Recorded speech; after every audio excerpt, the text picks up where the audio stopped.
teman-teman onlineku. Kali ini Una bersama Kak Putri seorang SRH Officer atau Sexual Reproductive Health Officer. Dan teman saya Nala. Nah, teman-teman pernah dengar kata pubertas nggak? Kalau Nala, pernah belum? Pubertas ya? Udah kok. Oh ya? Iya. Yuk, kita obrolin tentang pubertas remaja bersama Kak Putri. Hah? Ngobrolin pubertas? Aduh, malu aku. Teman-teman, siapa yang pernah mengalami perasaan Nala? Memang sayangnya membicarakan hal-hal yang berkaitan dengan reproduksi itu bikin malu dan canggung ya. Iya bener banget, aku langsung tiba-tiba malu kalau ada yang bahas. Bisa dimengerti kok, kalau Nala dan teman-teman merasakan hal itu.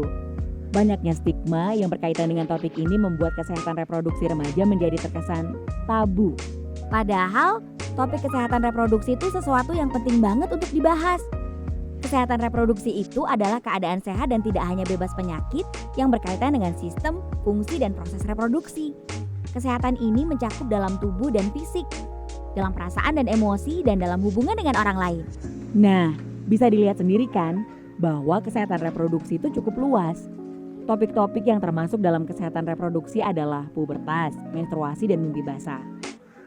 Kesehatan dan kebersihan organ reproduksi, hubungan dengan teman dan orang lain, konsep diri, keamanan digital, keterampilan hidup sehat, keterampilan berpikir, kehamilan, kesetaraan gender, dan banyak topik lainnya.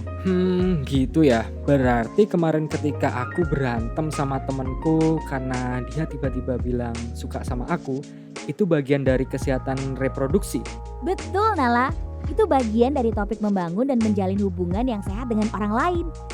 Nah, kalau kemarin ketika adik laki-lakiku lagi milih-milih pakaian dalam yang bagus, itu termasuk menjaga kesehatan organ reproduksi ya? Tepat banget. Makanya kita bisa lihat kan, kesehatan reproduksi itu nggak cuma tentang penyakit atau kehamilan, tapi juga tentang berbagai aspek hidup kita. Bahkan mulai dari hal kecil, seperti memilih pakaian dalam yang tepat. Pengetahuan dan keterampilan terkait kesehatan reproduksi ini diperlukan banget, apalagi untuk teman-teman remaja. Karena masa remaja adalah masa perkembangan dengan banyak sekali perubahan, baik secara fisik maupun emosional. Perubahan-perubahan ini kadang suka membuat kita para remaja bingung, iya kan? Nah, pembekalan pengetahuan dan keterampilan lewat pendidikan kesehatan reproduksi bisa membantu remaja menghadapi perubahan-perubahan ini dengan baik. Nah, iya tuh. Kayak aku dan teman-temanku suka jadi panik sendiri ketika punya pertanyaan-pertanyaan tentang organ reproduksi dan pubertas. Kalau belajar lebih lanjut sih, mestinya kita akan merasa lebih siap menghadapi hal-hal ini ya. Pendidikan kesehatan reproduksi tidak hanya bermanfaat untuk remaja saat ini loh, tapi juga untuk masa depan.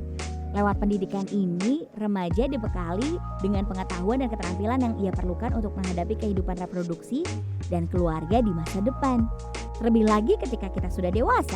Wah, aku paham sekarang. Kalau begitu, gimana ya caranya agar kita bisa meningkatkan kesadaran diri dan teman-teman kita tentang kesehatan reproduksi? Pertama, mungkin kita bisa pelan-pelan membiasakan diri dengan topik-topik kesehatan reproduksi. Kalau ini adalah pertama kali kamu mempelajari tentang kesehatan reproduksi, coba mulailah dengan topik-topik dasar seperti mempelajari anatomi organ reproduksi dan cara membersihkannya, atau pubertas. Aku juga mencoba membuka diri untuk membicarakan hal-hal ini.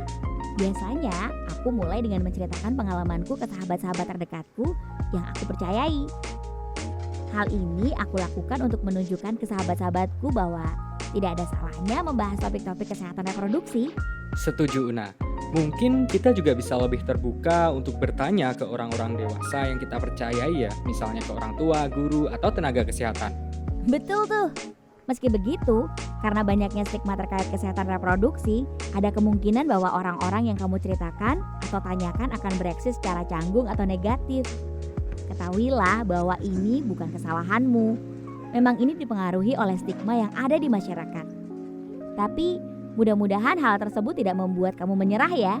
Mematahkan stigma dan membuka diskusi tentang hal yang tabu memang menantang. Namun bisa kok dilakukan. Tentunya akan lebih mudah dilakukan kalau kita berjuang bersama, ya nggak? Oleh karena itu, kita harus menyebarkan pesan-pesan ini ke sebanyak mungkin orang. Mulailah dengan like dan bagikan video ini ke teman-teman dan keluargamu. Betul sekali. Ingat teman-teman, Pendidikan kesehatan reproduksi itu sangat penting untuk membantu kita, para remaja agar sehat, sejahtera, dan dapat memaksimalkan potensi kita.